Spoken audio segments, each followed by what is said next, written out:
Maka Rasulullah Shallallahu Alaihi Wasallam pun menangis juga, Pak. Inilah Pak, suami istri menangis karena perkara agama. Masya Allah, memperjuangkan agama Allah Subhanahu Wa Taala. Maka Rasulullah Shallallahu Alaihi Wasallam telah bertanya kepada Siti Khadijah, wahai istriku, kenapa engkau menangis? Menyesalkah engkau bersuamikan aku, Muhammad? Masya Allah. Maka Siti Khadijah radhiyallahu anha mengatakan, Masya Allah, saya tidak menangiskan perkara itu wahai Rasulullah, justru saya bahagia. Masya Allah, telah menjadi istri engkau. Yang saya tangiskan ini adalah perjuanganmu. Masya Allah, semakin hari semakin berat. Kan, Masya Allah. Sedangkan harta yang aku miliki hari itu telah habis ludes, telah aku korbankan semua di jalan Allah Subhanahu Wa Taala. Sudah tidak ada lagi yang mau saya korbankan untuk agama wahai Rasulullah. Oleh karena itu apabila aku mati, kata Siti Khadijah Al-Kubra, apabila engkau ingin menyeberang ke sebuah pulau, sedangkan engkau membutuhkan rakit dan engkau tidak menemukan rakit, maka galilah kuburku, ambillah tulang belulangku ini untuk engkau jadikan jembatan untuk menyeberangi pulau tersebut. Hadirin yang dimuliakan oleh Allah Subhanahu Wa Taala, inilah yang ditangiskan oleh Sayyidatina Khadijah. Masya Allah. Jadi dia menangis ini Masya Allah karena merasa kurang dalam membuat pengorbanan usaha atas agama, Pak. Masya Allah. Dan itu dibawa sampai mati, Pak. Dibawa sampai mati, fikir seperti itu dibawa sampai mati. Masya Allah. Kehadirin dimuliakan oleh Allah Subhanahu Wa Taala. Jadi wajarlah orang seperti itulah yang mendapatkan salam dari baginda Rasulullah Shallallahu Alaihi Wasallam. Maka ketika Sayyidatina Khadijah Al-Kubra meninggal dunia, Pak, Rasulullah ini Masya Allah lama menunggui kuburnya, Pak. Sedangkan para sahabat sudah pada pulang, Rasulullah masih menunggui kuburnya. Saking sayangnya Rasulullah Shallallahu Alaihi Wasallam ya kepada Sayyidatina Al-Kubra, Sayyidatina Khadijah Al-Kubra, Masya Allah, ya. Sampai datang malaikat, Pak. Masya Allah, datang malaikat ini, utusan Allah Subhanahu Wa Taala, tanya kepada Rasulullah, wahai Muhammad, kenapa engkau tidak balik-balik? Engkau masih menunggui kubur istrimu. Maka Rasulullah Shallallahu Alaihi Wasallam katakan, aku ini takut, Masya Allah, istriku ini masih kena adab kubur, katanya. Tidak bisa menjawab pertanyaan adab kubur, Masya Allah. Hadirin yang dimuliakan oleh Allah Subhanahu Wa Taala, kembalilah malaikat Jibril ini kepada Allah Subhanahu Wa Taala.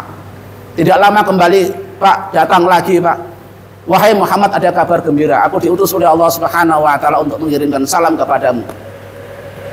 Allah katakan, janganlah engkau khawatir tentang masalah itu, wahai Rasulullah. Karena Allah Subhanahu Wa Taala katakan, aku yang akan menjawab pertanyaan malaikat Munkar dan Nakir dalam kuburnya. Masya Allah. Allah sendiri, Pak, yang menjawab pertanyaan malaikat Munkar dan Nakir dalam kubur Khadijah Al-Kubra. Inilah kemuliaan yang Allah Subhanahu Wa Taala berikan kepada orang-orang yang habis-habisan untuk perkara ini agama, Pak. Yang kedua siapa, Pak? Orang yang mendapatkan salam dari baginda Rasulullah Shallallahu Alaihi Wasallam. Orang yang kedua yang mendapatkan salam dari baginda Rasulullah Shallallahu Alaihi Wasallam adalah Abu Bakar As-Siddiq. Sama ciri-cirinya sama, Pak. Telah habis-habisan untuk agamanya Allah Subhanahu Wa Taala, telah dia korbankan semua hartanya, ya, untuk perjuangan agama, Pak. Maka ketika perang Tabuk, Masya Allah, Abu Bakar telah membawa semua itu harta yang ada di rumahnya itu, dibawa semua, Pak. Maka Rasulullah Shallallahu Alaihi Wasallam tanya kepada Abu Bakar, wahai Abu Bakar, apa yang engkau tinggalkan untuk anak istrimu? Maka Abu Bakar telah katakan, aku telah tinggalkan mereka, Allah dan Rasulnya saja. Ridhonya Allah dan Rasulnya saja, Pak. Subhanallah. Ya, sampai segitu pengorbanan Abu Bakar, ya, radhiyallahu anhu, Pak. Subhanallah, ya. Padahal dia ini sebelum itu adalah saudagar kaya raya. Dia punya toko itu, Masya Allah, ya. Subhanallah, ya. Banyak, Pak. Nah, tapi semuanya habis ludes untuk perjuangan agama Allah Subhanahu Wa Taala. Baju pun Masya Allah yang tadinya bagus berganti, ya, Masya Allah, ya, karung honi yang berkancingkan duri. Maka suatu ketika Rasulullah Shallallahu Alaihi Wasallam buat majlis, ya, dengan para sahabat, di tengah-tengah mereka pun ada Abu Bakar radhiyallahu anhu. Datang malaikat, Masya Allah. Jadi ketika Jibril datang ini, Pak, Masya Allah, Dia tidak seperti biasanya pakai pakaian yang bagus, putih, masya Allah, bersih, bukan. Dikatakan Jibril datang ini memakai pakaian yang sama persis sebagaimana pakaian yang dipakai oleh Abu Bakar radhiyallahu anhu. Maka Rasulullah Shallallahu Alaihi Wasallam telah tanya kepada Jibril, wahai Jibril, ada apa ini? Tidak biasanya kamu ini datang kepadaku dengan berpakaian seperti ini. Maka Jibril katakan, wahai Rasulullah, yang memakai pakaian seperti ini bukan aku saja, tapi seluruh penduduk langit memakai pakaian yang sama sebagaimana pakaian yang dipakai oleh Abu Bakar radhiyallahu anhu. Saking mulianya, Pak, masya Allah, sampai penduduk langit semuanya memakai pakaian sama persis bagaimana pakaian yang dipakai oleh Abu Bakar radhiyallahu anhu, sebagai bentuk penghormatan, Pak. Kemudian Rasulullah Shallallahu Alaihi Wasallam tanya, wahai Jibril, ada tugas apa engkau daripada Rabbku? Maka malaikat Jibril katakan, aku ditugaskan oleh Allah untuk menyampaikan salam khusus untuk sahabatmu Abu Bakar. Masya Allah, kan? Kemudian Allah Subhanahu Wa Taala tanya kepada dia, apakah engkau ridho dengan keadaanmu seperti itu? Masya Allah. Maka Rasulullah Shallallahu Alaihi Wasallam telah sampaikan kepada Abu Bakar, wahai Abu Bakar, ini ada sahabatku Jibril telah datang daripada utusan Rabbku. Dia telah menyampaikan salam khusus untuk kamu. Masya Allah. Gembira ya Abu Bakar As-Siddiq radhiyallahu anhu mendapatkan salam daripada Allah Subhanahu Wa Taala. Masya Allah.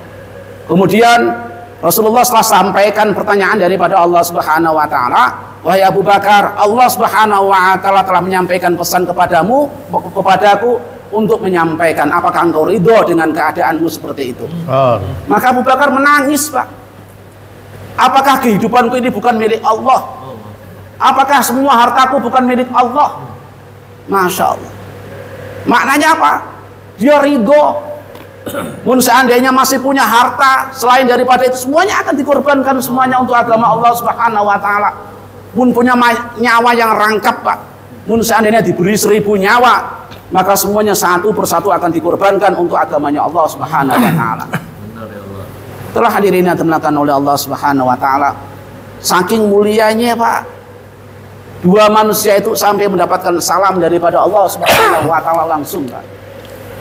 Memang sudah seperti itu, Pak, sudah menjadi sunnatullah. Siapapun orangnya yang korban habis-habisan untuk agama Allah Subhanahu Wa Taala, maka dia akan dimuliakan oleh Allah Subhanahu Wa Taala. Nah, termasuklah kita, Pak. Hari itu kita ini masya Allah. Mana hari itu kita buat pengorbanan yang sama sebagaimana pengorbanan yang dibuat oleh Abu Bakar As-Siddiq radhiyallahu anhu. Maka Allah